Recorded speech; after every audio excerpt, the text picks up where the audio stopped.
BJPenn.com. I have WEC fighter Chad George here. How you doing, Chad? Doing good, man. Thanks.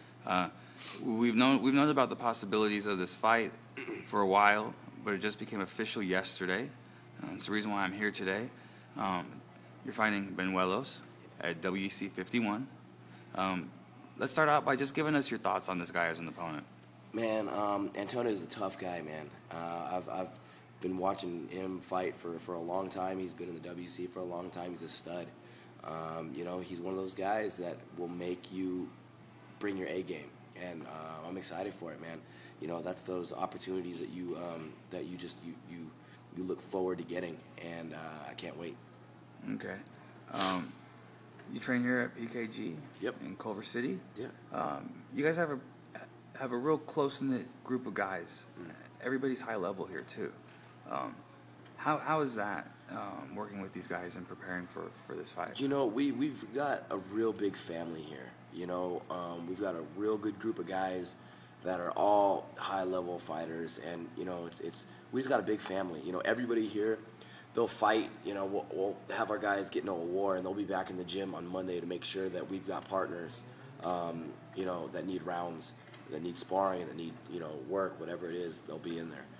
We're all there for each other, and we're there to give each other work that way. So it's not just one of us that's fighting in the cage.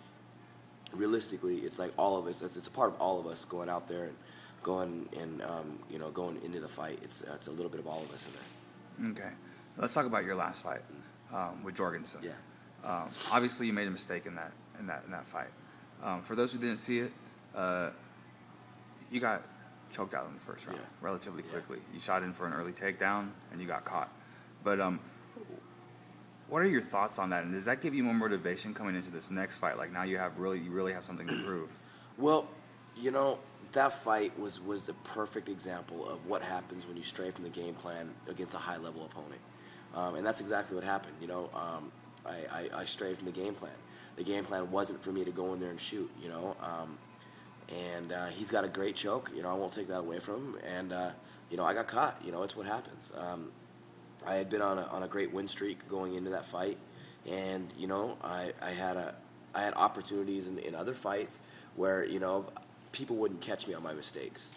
And so I didn't, I really wasn't worried about making a mistake. He's not going to catch me on it.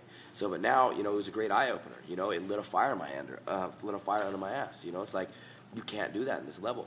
And so now, come into this next fight, Banuelos is the same way. I can't make a mistake, but now I know what that means at this level of the game. So, it's going to be guns blazing for me, and I know it's going to be the same for him. So it's going to be a battle of who makes the first mistake. Okay. What do you think your keys to victory are going to be in this fight? The keys to victory, it's going to be a nonstop paced fight. He's known for his cardio, his explosiveness. He's got great boxing. He's got great wrestling. And so do I. So it's really going to come down to who's got the heart when we're in there. Both of us have shown it in fights previously that both of us aren't going anywhere. We're going to stand right there, and we're going to be meeting each other from the opening bell to the last. So it's going to be a matter of who sticks to their game plan. And I know from my last fight what happens when you don't stick to the game plan. So that's really going to be the factors. It's going to be who makes the mistake, and I'm already training hard, so it's going to be great. Okay. Now, you hear this time and time again from fighters that you learn more from a loss than you do from a win. Absolutely. And that kind of seems like where your mindset's at right now. Is that accurate? Oh, absolutely.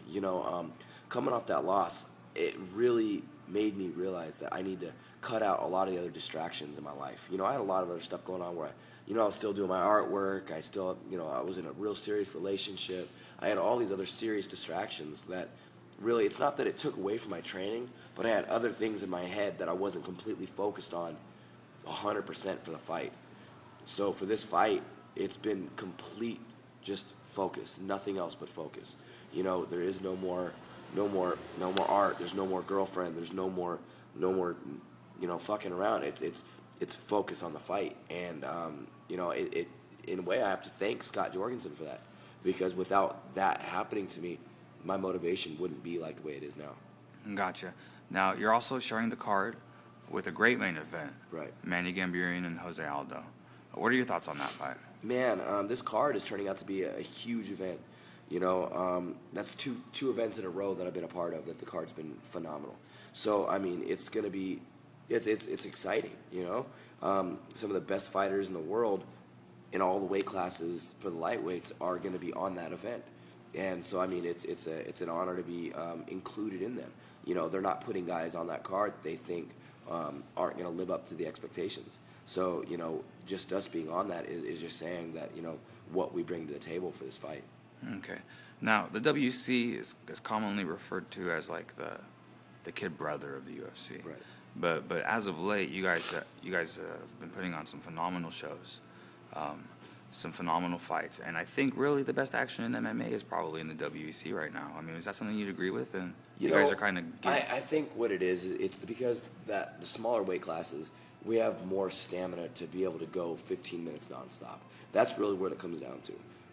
I think the more exposure we get in our weight classes, the more people are going to realize that, man, these guys are for real. We're just as good, and we're, if not better, more skilled than the guys in the UFC. It's just, I mean, it's the same thing. You have the most elite fighters fighting in both these divisions. It's just that the recognition isn't there as of yet, but it's starting. You know, it's getting more and more, and you know, the recognition is starting to come. Well, I mean, WEC just had their first pay-per-view not that long ago. Absolutely. It was a pretty successful pay-per-view. Yeah. So, how does it feel to be part of this organization while it's in its growing phase?